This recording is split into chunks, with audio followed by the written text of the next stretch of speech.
Hello and welcome, everyone. Thank you for joining us live for today's webinar, Edge Out the Competition with GenAI for CSPs.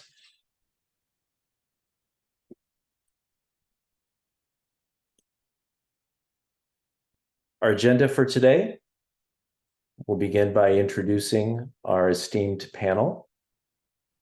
We'll then move into a panel discussion for about 40 minutes.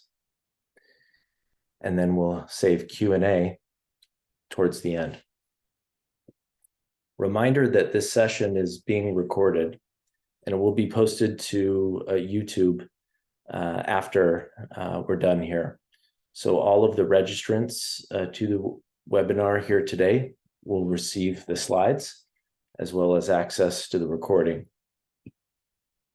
I would encourage you to think about questions you have as the discussion unfolds, and would ask you to please submit your questions to us through the Q&A box that you should see in your Zoom controls. We'll go through those, and then we'll go through our answers and discussions around them towards the end of the webinar. I'd now like to introduce today's panelists. Joining us today, we have Amar Kapadia, who's co-founder and CEO of Aarna Networks, and he will serve as our moderator today. Joining us from AvidThink is Roy Chua. He's the founder and principal and brings a broad market perspective on GenAI and other technologies to the table. Would also like to welcome Vamshi Abati, who's the founder and CEO of Predera. And in his role, he's really in the trenches of GenAI and LLMs and making them work for their customers. Finally, I'd like to welcome Srini Adapalli. He's the CTO of Aryaka. Srini brings vast experience in the networking and security realms and translating these types of GenAI ideas towards the networking space. Welcome, everyone. As we kick off, wanted to provide a little bit of inspiration. What we're doing today is exploring how GenAI can be applied to CSPs. This is a very exciting time in the industry, and wanted to share some insight from consultancy Bain & Company about the importance of getting started. A plan doesn't have to be perfect, but it has to be well thought out. And the important part is to put the team together and get it started and learn as you go. So hopefully you'll leave today's webinar with inspiration and some ideas, strategies, and tactics for exploring GenAI at your company. And with that, I will turn it over to Amar. Thanks, Brandon, and welcome all to the webinar. So I'm going to start with you, Vamshi. So as someone who's deeply involved in this new world of GenAI, let's start with a really basic question. What is GenAI? Sure. Hey, good morning, everyone. Yeah, that's a very great question to kick things off, Amar.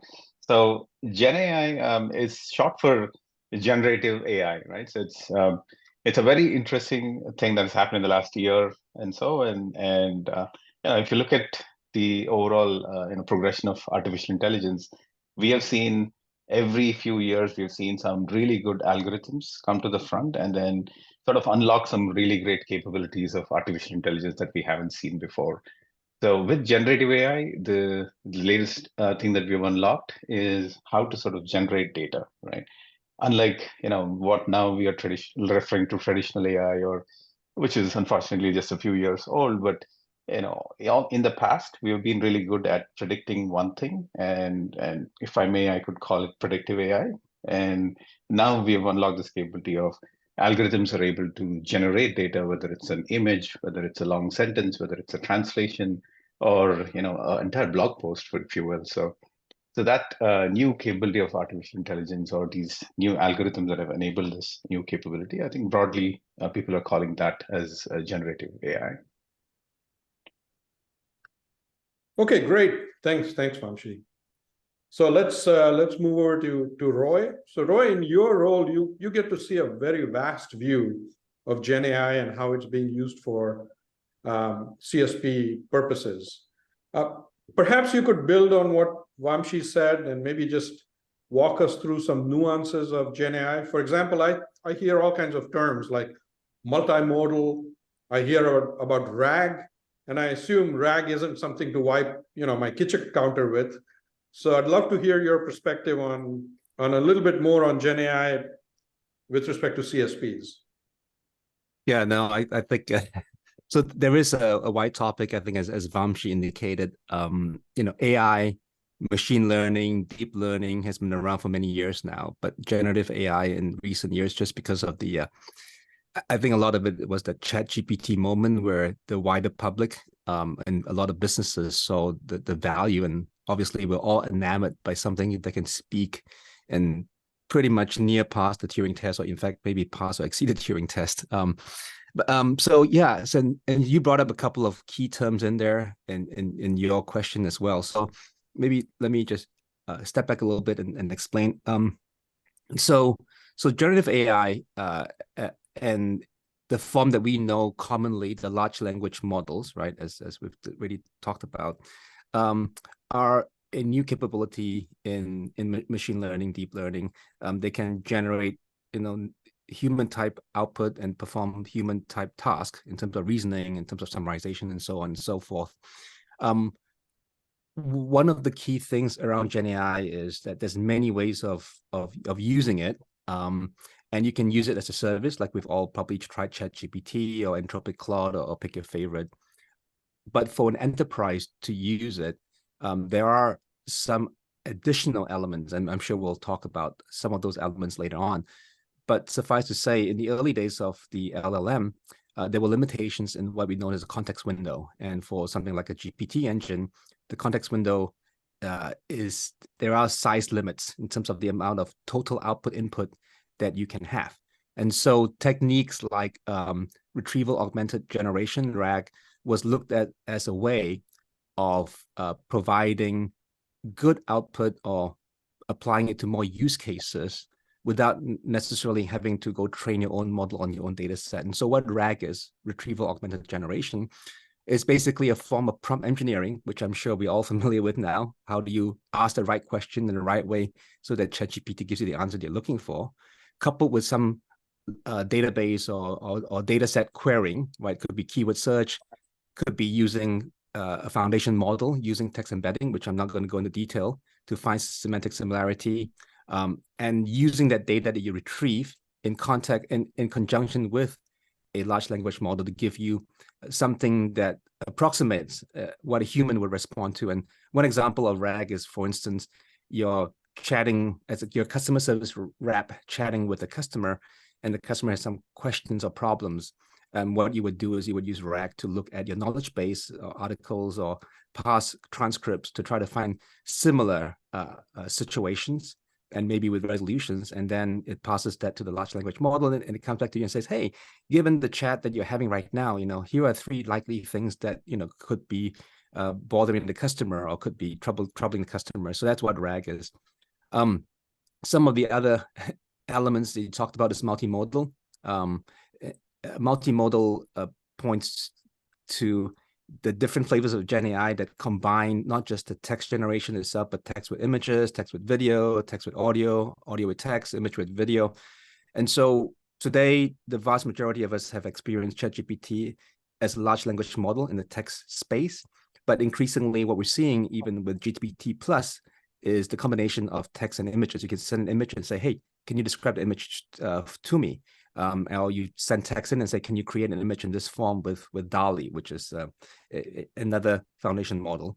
And what we're seeing is increasingly, because humans are multimodal in nature, right? We're walking, talking foundation models in a sense, and we do images, we do audio, we do text. And likewise, these things, these generative AI models likely going to move in that direction as well. So let me just stop here because that was a long explanation.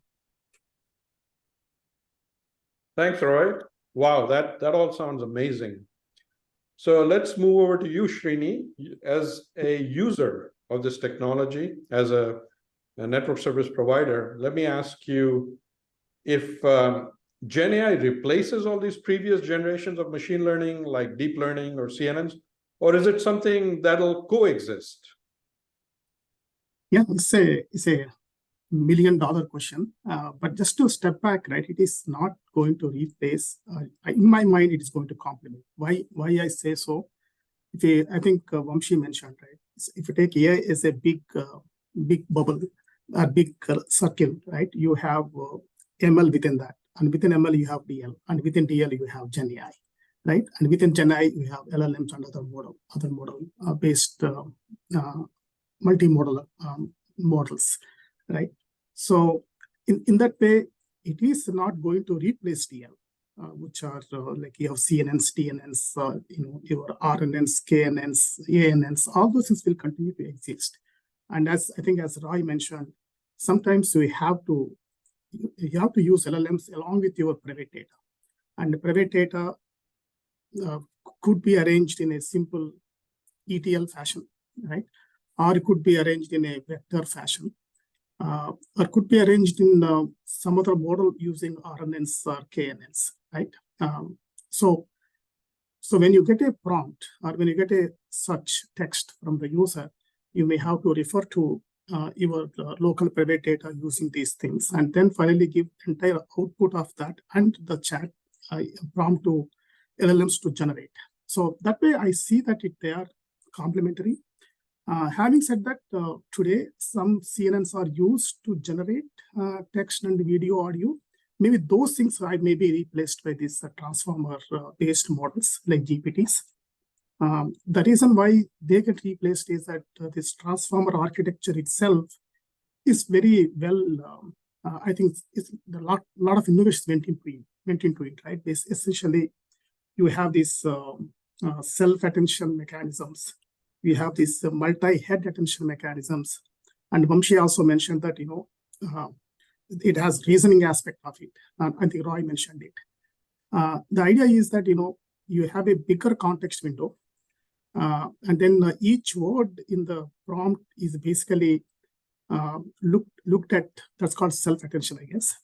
And they understand the context of that particular word in that sentence based on the previous window of information you have. And then multi-head means sometimes you have to look at multi levels of contextual information to figure out what that means at that time. So I think because of that kind of a technology, if anybody is using CNNs to generate the text or video, audio, those things I feel that may be replaced with GenAI. But the rest of it, I think, continue to exist in my mind.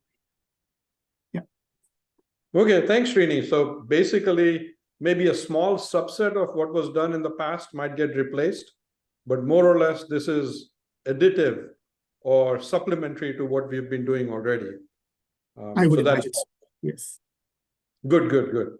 Okay, so next, I have a question for you, Vamshi.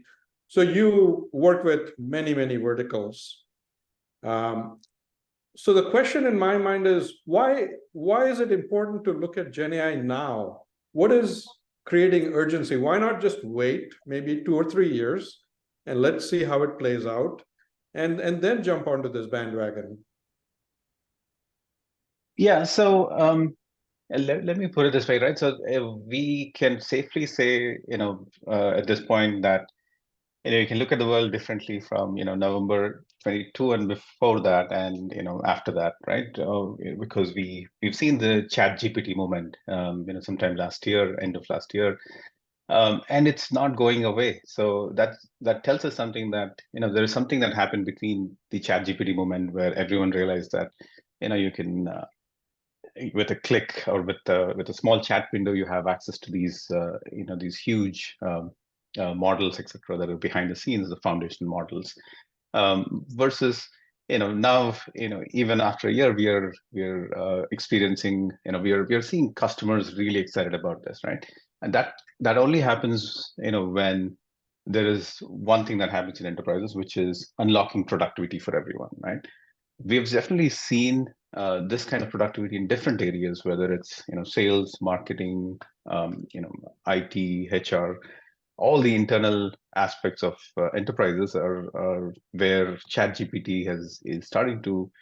ChatGPT, I'm broadly using it as the foundation models and the GPT-based models that actually are enabling us to do these generative aspects of AI. Now, so when and so that productivity is really where I think enterprises are starting to see value, and so now we're experiencing, we're at least seeing a lot of these our customers looking at how do I now take this productivity and then convert that into new revenue for us, or sort of cost savings, or even just unlock new different innovative products for customers, right? As an example, let me tell you one thing, right? So in 2012, when I was building a team of data scientists to sort of solve this problem of social listening, right? So where you have companies get social media is a big deal, and then everyone was posting their feedback, etc., on social media, and companies were trying to understand like what was positive or negative about the comments that were made. And so to build a model like that, it took us a team of at least, I believe, about 4 data scientists working for about a good 8 months, right? Now today, that is essentially a few API calls to this foundation model, which understands sentiment, which understands how to sort of interpret a social media tweet or a Facebook message, and tell you exactly whether it's not only the sentiment of it, but also, hey, here are the key terms, or here's the aspect that's bothering your customer, etc. Right? So that ease of access to these models is also something that is really exciting for enterprises right now. So combining, unlocking productivity in a very quick way at low cost, I think is really, the key for enterprises today. Okay, so what I'm hearing is there are so many benefits. It's better to sort of jump onto the bandwagon sooner rather than later. One follow-up. I heard multiple of you use the term foundational model. So Vamshi, can you just briefly explain what is a foundational model? Yeah. So imagine you have this social media, again, going back to the same example, you have a tweet and you want to sort of analyze this. The old way of doing it, or let's say the ML 1.0 way of doing it, was you gather a lot of similar tweets which are positive or negative. You take the data, feed it into a machine learning algorithm, get a model that is that fits to your data, and then use that model to sort of predict how or what how you would categorize into the new incoming tweets into, right, whether it's a positive or negative. So now that is good at doing one thing, which is understanding sentiment as per your data, and sort of if you bring new data to it, it's probably not going to understand that.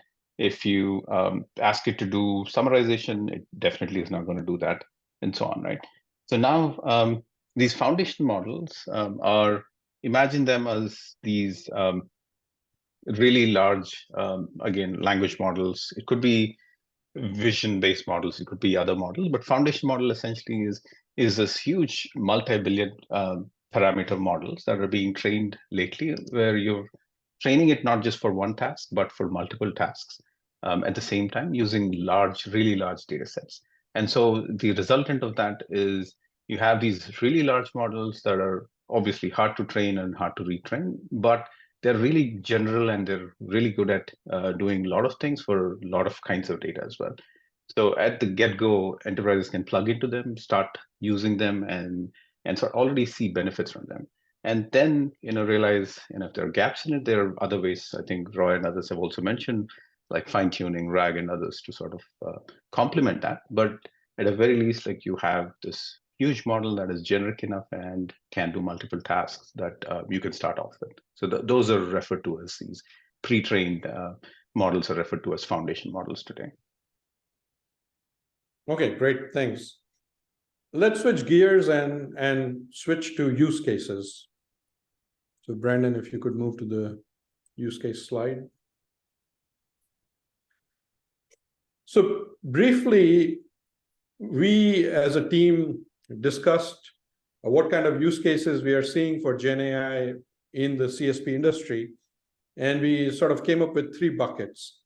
One is selling GenAI to enterprises, where CSPs can sell that a GPU cloud, or they can have a GPU cloud with a foundational model on top of it and charge per API token.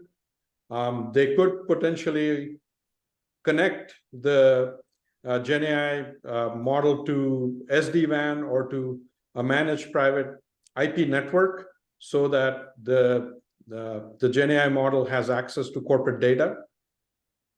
The second is to improve internal business processes and save cost. And the last one is to use GenAI for network operations and to improve network operations. So let's maybe switch over to you, Roy. And what do you think are some top use cases of GenAI for CSPs, either to increase revenue or cut costs? And if you could give specific examples, that'd be great. Yeah, no, happy to do that. So, I mean, clearly, as Vamshi has pointed out, there's a lot of excitement around GenAI across all the enterprises, and we're seeing that in the telcos as well. In fact, soon after ChatGPT was announced, I was hanging out with some of the board members of one of the world's largest telcos, and I was like, so what's on your mind? They're like, well, GenAI. And like, okay, that's great. What are you thinking? Says, well, we're still looking at it, but we're thinking GenAI for everything, right? So obviously that's not a good answer, but that talks about the buzz. In terms of use cases, telcos are also enterprise businesses, and so to the extent that GenAI can be used in marketing and sales for generation or fast generation of marketing content or social media content or sales emails, certainly those we're seeing are being used.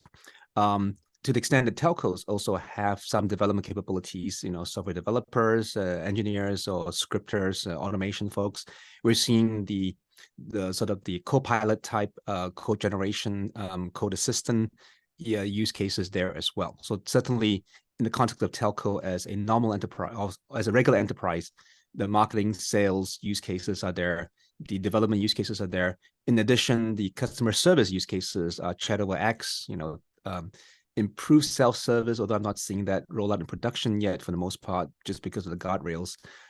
Those are there. In addition to that, from a telco specific standpoint, we're seeing a few other areas. I'm seeing early use of GenAI in terms of troubleshooting, and so using information in a knowledge base or in whatever OSS type systems that you're using to help with network troubleshooting. I'm seeing the use of GenAI to create queries for people who may not be data scientists into large pools of telco data. As we all know, telcos generate a lot of data, and usually you need data scientists or a lot of analytics software to help you analyze those. And what I'm seeing now is some examples where they're actually using GenAI to dig through data lakes and pull that information out. So recently there was MWC Americas where Amar was there and I wasn't, and then there was DTW in Copenhagen where I was there and Amar wasn't. So, but in those both cases, I know that the demonstrations that we saw, across all the major hyperscalers, no surprise, Google Cloud, Microsoft Azure and AWS, with telcos, had some examples, and so the network troubleshooting example I saw that was basically AWS with Snowflake. I saw one with Salesforce, AWS and Salesforce as well, showing how GenAI could be used to query a bill and ask questions about a bill to help with the revenue management and revenue optimization. And I've seen some more deeper examples around the RAN using GenAI to help create visualizations and querying against a radio access network to help improve troubleshooting for people who may not be RAN experts as well. So, increasing the number of people who can perform what used to be specialized tasks, but with the help of GenAI within a telco, that they can actually expand the number of people who can perform those tasks. So seeing all those things, from billing, network optimization, network management, intent-based configuration as well. So a wide variety of applications with very, so to speak, little upfront work. Unlike, as she was pointing out, the previous predictive AIs, CNN, RNNs, and the like, to do a lot of training. This one, the pre-trained foundation models, make it almost too easy, but there are caveats, and I'm sure we'll talk about that. Yeah. Okay, great. Thanks, Roy. Srini, as a network service provider, what use cases resonate to you? What's real out of GenAI? Yeah, I think Roy talked about many use cases. There are many use cases which are kind of common to many industries, right? Not only networking telcos, but also any industry, which you listed down in your bucket number 2 here, right? But beyond that, as a network service provider, people do a lot of small automations, write shell scripts, write some Perl programs quickly. That part using GenAI, I think there are productivity improvements now.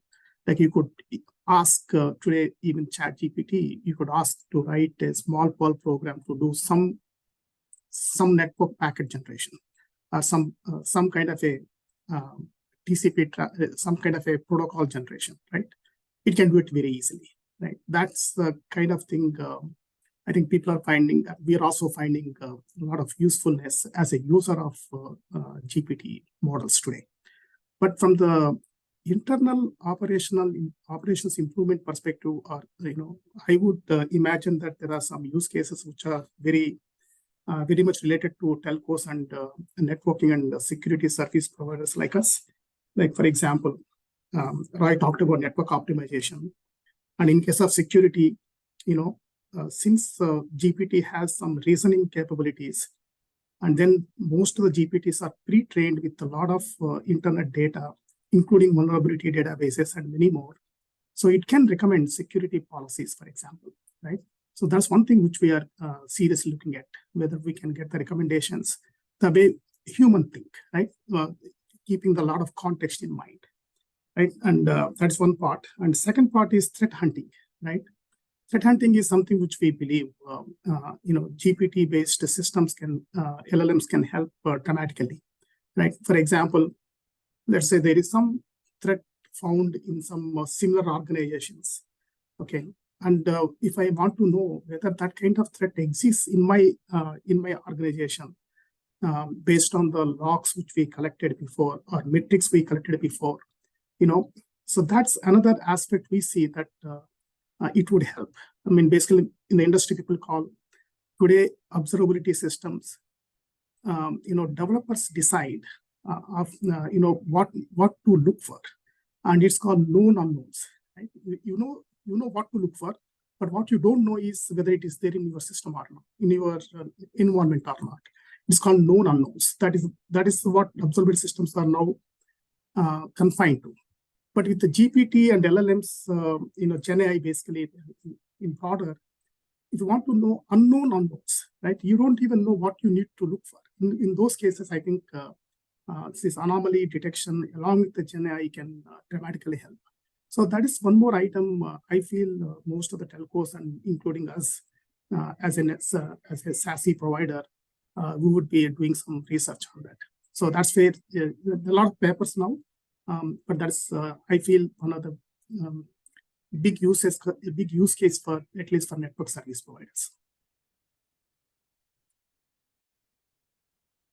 One this all, frankly, to me, it just sounds like magic. Yeah, it's the one more good thing about it is that there is so much of democratization happened. I think Vamshi mentioned that it's ChatGPT basically created this kind of a momentum in the industry, right? And it provided possibilities, with a lot of possibilities for industries. So we believe that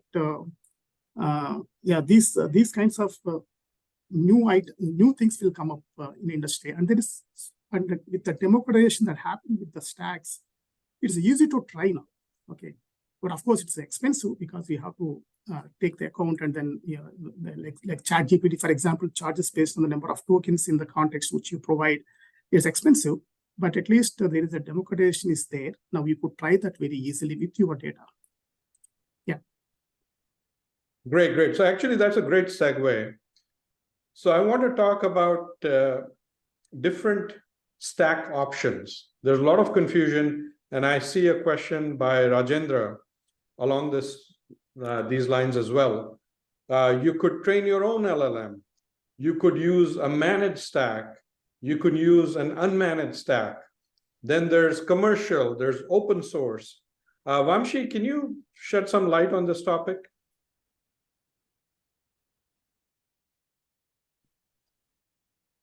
Yes, I'm just looking at that question as well. And there are definitely a couple of questions, and we also come across customers asking similar questions on, hey, there are all these foundation models out there. Which ones do we use? What's right for us?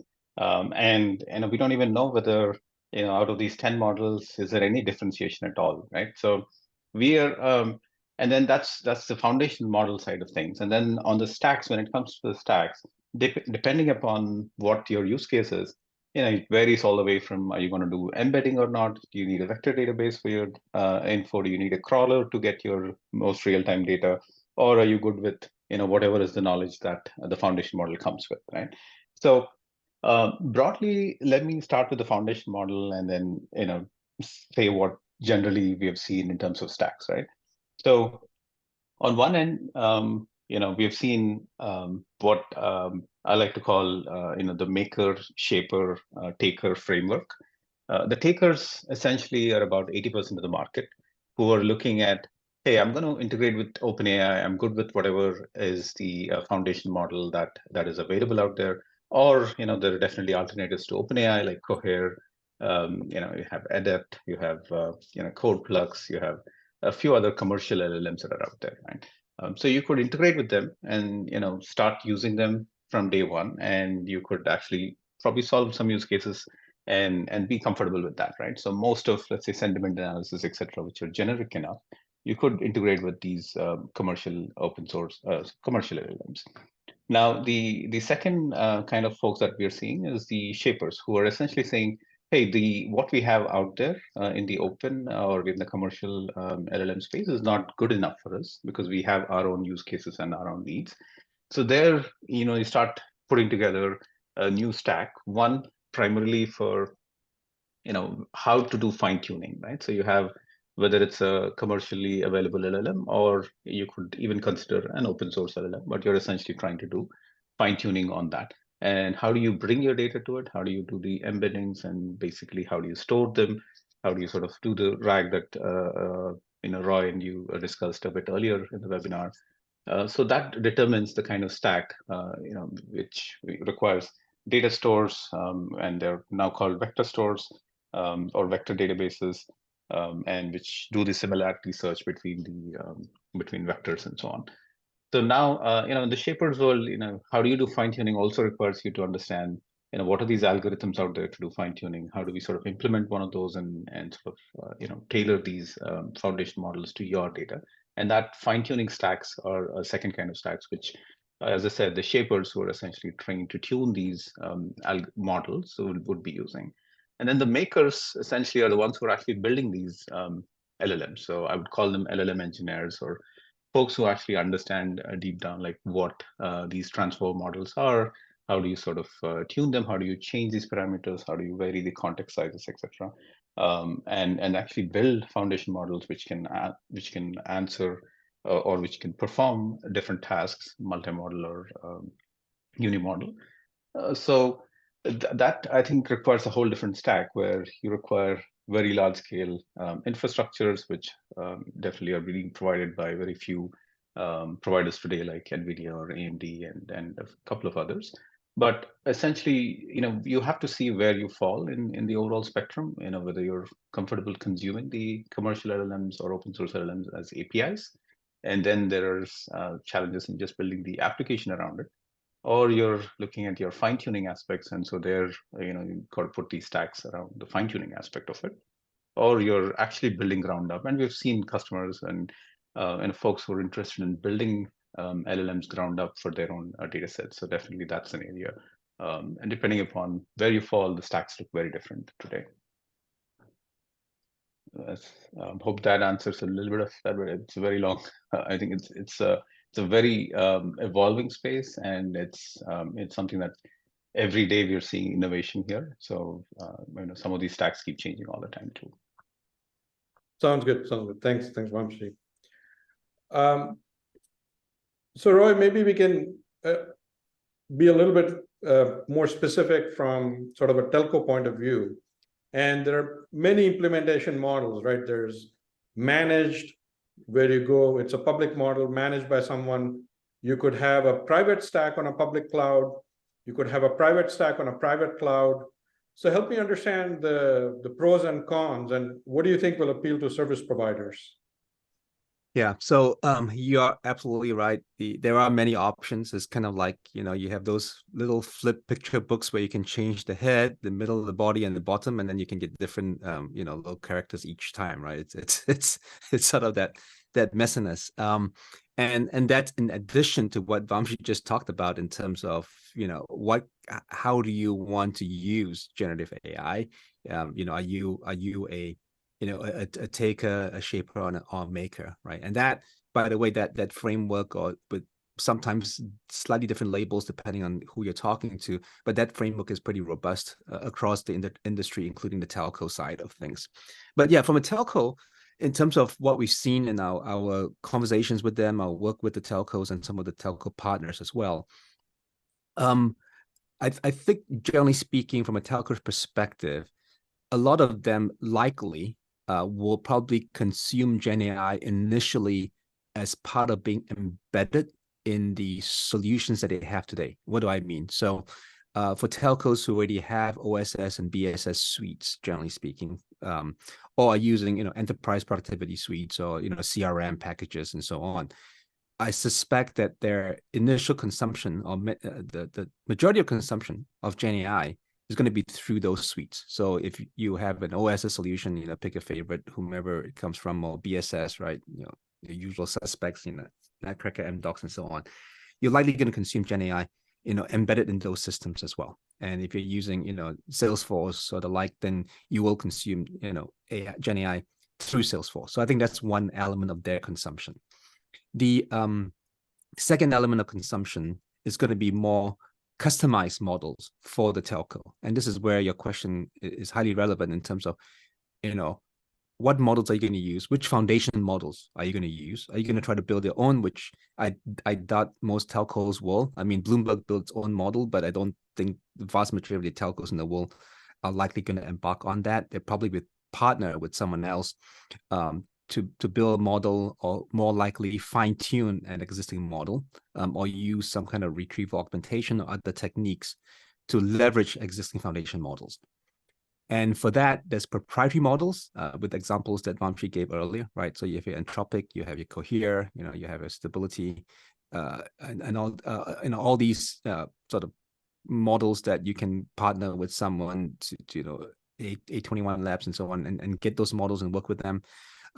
Proprietary models, or you can use open source models, right? Your Llama 2, for instance, or you can use, well, not necessarily open source, open models that you can use freely, for the most part, with limited restrictions, or really open models or open source models. And so those are also available to the telcos. But I think for the vast majority of telcos, very likely they will either consume GenAI through existing packages, use foundation models as a service, that is like, Claude or GPT, perhaps through existing providers they already have, like AWS or Microsoft or Google, so that it fits their enterprise licenses and their concerns about, confidentiality and data sovereignty and so on. Or they will partner with a, proprietary sort of LLM solution to do it.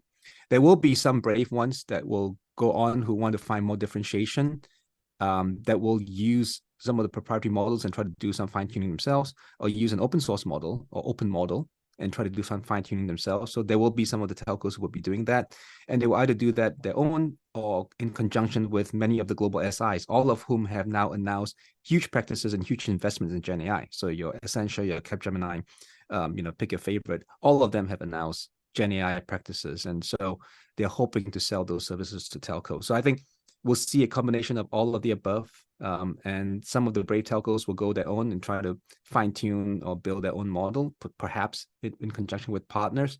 But I would say a lot of the tier 2, tier 3s are going to consume Gen AI as a service from someone else, most likely. Some of the tier 1s have the in-house capabilities, and they may embark on that to drive differentiation or to create a new innovation. So that's what I see so far.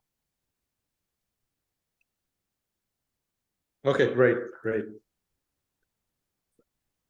So now I'm going to switch gears a little bit, and let's go to sort of call to action. Let's move towards wrapping up the panel portion of this presentation. So let's start with you, Srini. You are actually, when we spoke last, you are actually trying out GenAI for your own operations. So based on what you have learned, what advice would you give folks? How would you ask them to get started with GenAI? Yeah, I mean, we are very early stages. So I think based on the recommendations here, right? First of all, you need to understand what use cases you want to try GenAI with, right? So be very clear about use cases and be very clear about the data which you have.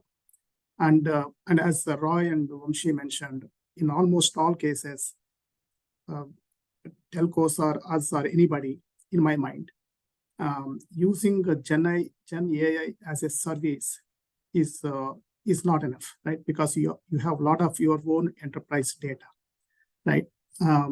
So any recommendations or any output you want to get out of GenAI should involve your enterprise data, right? And I think we talked about 3 methods today, right? One is that creating your own LLMs with the public data set and your own private data set. That is going to be very expensive. I don't think we are going to go in that path, at least from my point of view. And second one is fine tuning, like take some open source LLM model and add your private data, transfer the learnings from that open source LLM, create a new LLM out of it. It is lesser expensive, but it still requires a lot of AI knowledge. And that is another model, which I also believe that people will try little later, at least people like us. And the third model is the RAG model, right? You have private data, use vector databases to store vectors.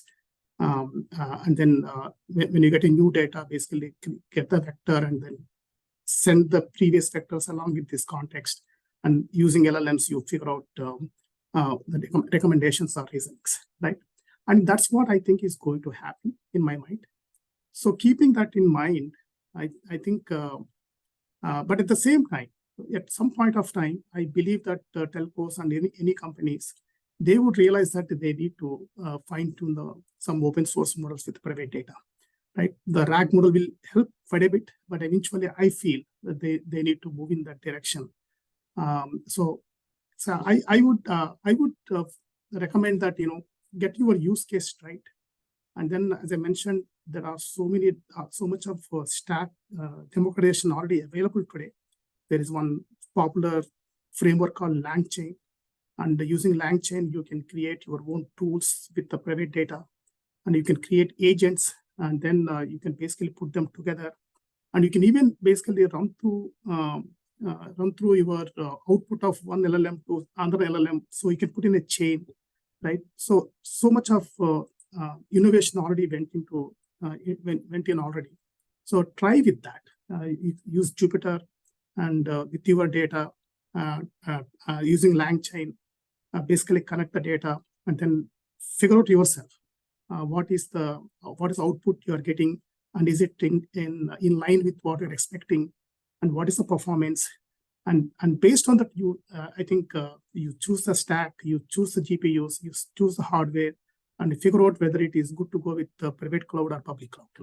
So again, my point is that get the use case first identified properly, and then try with these open source frameworks, and then figure out exactly how to deploy them. Okay, thanks, Srini. I think you hit upon a very interesting point of using internal data to get additional insights out of the GenAI or the LLM model. And I've heard that often used, often stated as data as a moat, where your data is a competitive advantage to your business, and therefore it's a moat that you have created, and therefore the data moat. So let's end the panel discussion with Roy.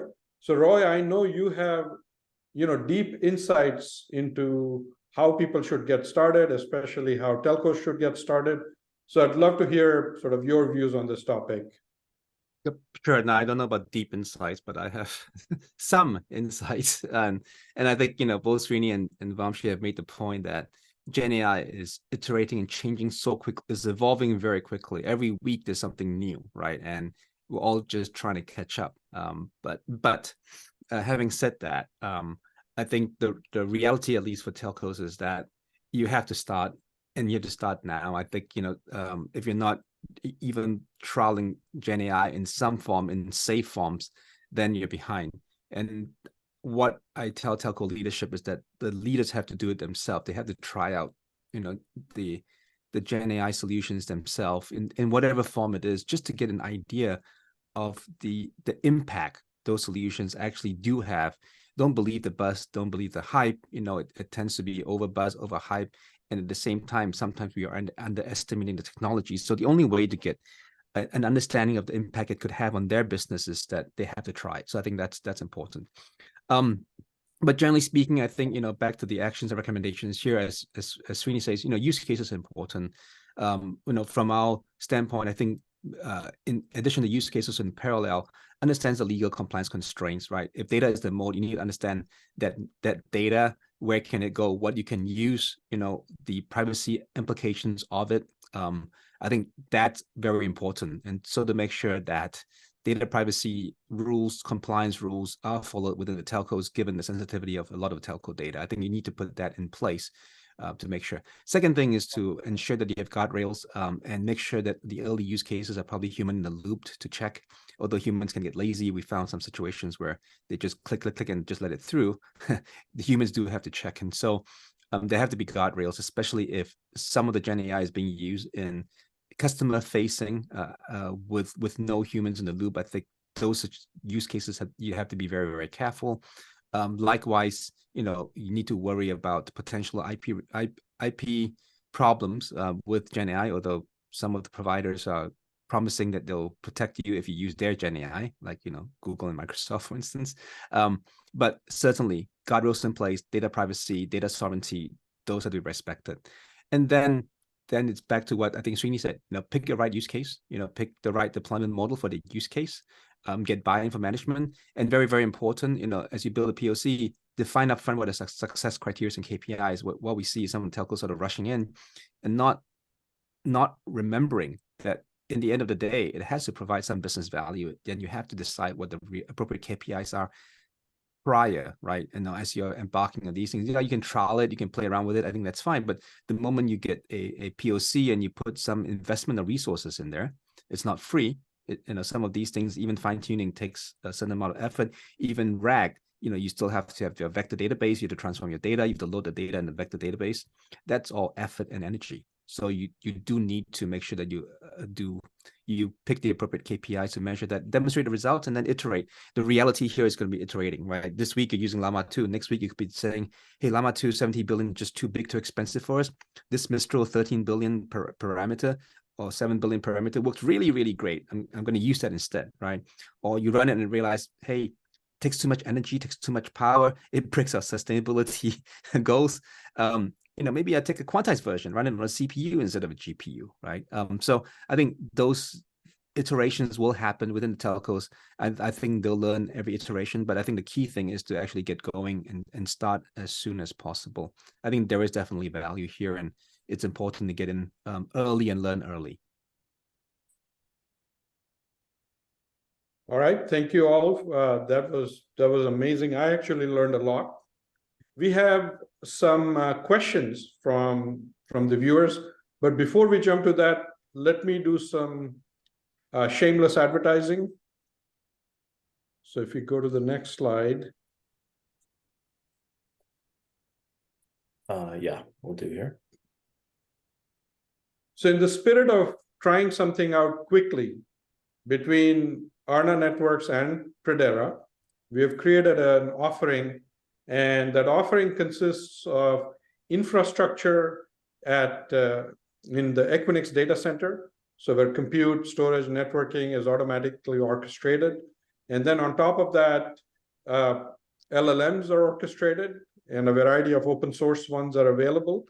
And then we also have professional services from Predera to either fine-tune the model or to use the RAG model and make recommendations and get value out of that model. So if that's something you're interested in, please contact us. And with that, let's switch over to Q&A. So Brandon, I'll hand it off to you. Great. So just a time check, we only have a few minutes for questions, but let's try to get through what we can. First one in is from Hari. When and what do you see the role of smaller companies against the hyperscalers in the space? And maybe Roy, you can start off with that one. Yeah, I think so. The hyperscalers certainly are playing a big role here. In some cases, the hyperscaler have their own. In fact, in all cases, the hyperscalers will provide you some level of foundation model as a service. They want to provide you with the whole workflow, and they want to provide you with the data stores, vector databases, your traditional databases, graph databases, and so on that you want to use. So I think the hyperscalers would like to provide you with all the services plus all the computing power that you need, and the GPU access. And many of those have their own GPU technologies that they would like to offer you. So I think that's certainly it. Now, I think the smaller companies do play a role. I think, to the extent that you want a cheaper source of GPUs, and in some cases, the hyperscalers don't have enough supply of those GPUs, then some of the smaller players in the space that are infrastructure providers, for instance, right, that they can in fact provide you with services like CoreWeave or London Labs, right? There are alternatives that NVIDIA has anointed some of them to receive the appropriate GPUs. And when there's a shortage of NVIDIA A100 or H100s, then you can look to some of the smaller players for that. And beyond that, it's not just infrastructure players that provide you GPUs, GPU cloud that you can run your workloads on. There are a lot of small players in the industry that are building out, LLM, GenAI, workflow, guardrails, right? All sorts of technology systems that are important, vector database companies as well out there that jumping on the whole RAG bandwagon and hoping that will expand the market space. Existing database providers adding vector databases to their existing offering as well. So I think the ecosystem is definitely growing, and there's a lot of small players in the ecosystem jumping in to help fill the gaps. But the hyperscalers, all of them, all three of them plus Oracle, are all pushing very hard to get your data, to get your workflows, and to make sure that you're running on their systems as well, right? Great, thank you. Also, as a follow-up from Hari, is everyone going to use the standard LLMs from the market? Where is the differentiating factor? And maybe Vamshi, you could take this one. Sure, yeah. So let me say one thing which may or may not be right, but let me, this is what I think, foundational models are the new algorithms, right? So, when TensorFlow was released, or let's say a deep learning algorithm like RNN was released, we don't really think about, is this, is it different from Keras, or is this different from PyTorch? we're basically taking that and then building our own, right? So building the use case and solving the use case for our own. Foundation models are actually getting to that status, right? So it's like a new algorithm. So you can grab one and sort of tune it to your particular use case. And so I think the reality is there will be a lot of foundational models. Each one will have slightly different edge over the other. So it's important to understand like which one is right for your task, or which and how to even evaluate that, right? So how do we sort of put together the right playground, right evaluation data sets to understand whether OpenAI is the right thing for me, or if a different Anthropic is better for me, or even Llama, right? So, and within Llama we have 3 different flavors: 70 billion, 13 billion, 7 billion, and so on, 30 billion, and so on. So what is right for you? I think having the right framework to evaluate these and play with multiple of those is really definitely going to be crucial. But I believe like foundation models are going to become the new algorithms, and we will have to use one or the other, whether it's commercial or open source. Thank you. And I think we have time for one more question. It's from Parag.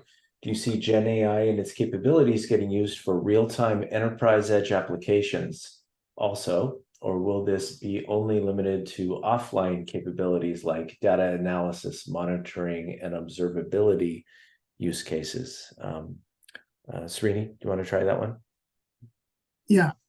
So I think the real time has a different meanings for different people. But if the intention of asking that question is that can the prediction or inferencing can happen in real time, let's say while traffic is flowing, or while in the networking context, right, when the network flow is flowing, that is not going to happen, because this inferencing from GenAI can take hundreds of milliseconds.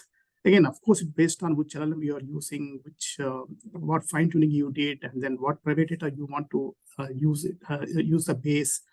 There are a lot of parameters there, but it is unlike CNNs and RNNs.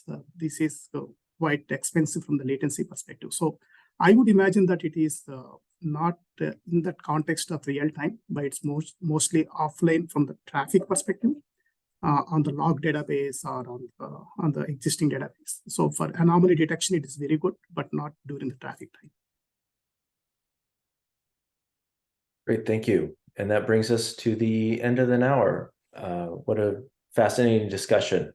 Really appreciate the time, attention, and insights from our panelists here today. So I'm going to go ahead and close the webinar. All of the registrants, again, will be receiving the slideware and the recorded video over email. If you have any other questions around this topic, please contact Aarna Networks and we will get those answered for you. So thank you all to our panelists and to our attendees. Thank you. Thank you very much. Thank you. Bye. Thanks all. Bye-bye.